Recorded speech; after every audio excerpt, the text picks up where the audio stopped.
have an ammonite claim here in southern Alberta. So in order to obtain ammonite, it's actually a gemstone, the ammolite that covers these Yeah. fossils. You have to have a claim.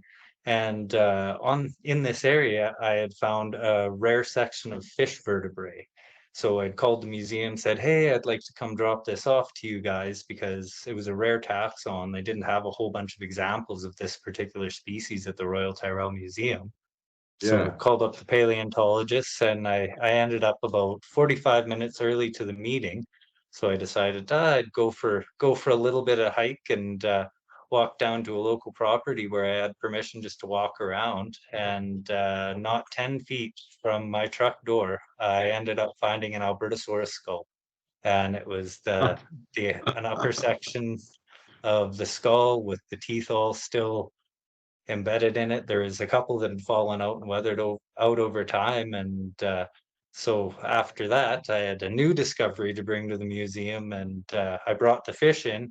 And then the curator of the Royal Tyrrell Museum actually came out with me to the site, and yeah, he was pretty amazed himself that it had been there for so long. He wasn't quite sure how I was able to see it because it took him a second to see as well. And when he did, he was floored. So An Albertasaurus is like a T-Rex, isn't it?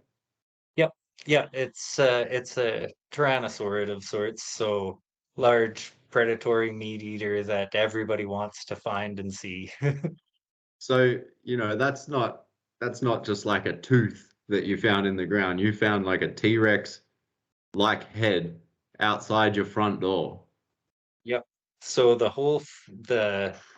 maxilla is what it's called. So the front section Yeah. of the face. And again, what he had thought had happened with that one, because it was also fossilized over a large log, fossilized tree stump, was that it had been washed away in a flood, wound up sitting on these logs, and again got covered up by debris. And sure enough, millions and millions of years later, it was just kind of waiting there for me to find. All right. So when, for instance, the Wikipedia entry on Albertasaurus, is that something that you'd say is accurate? And that have there been many Albertasauruses found? In southern Alberta, there have been a few. They're not overly common, so but there are a handful of species that have been found, but to find a section of the head is quite rare.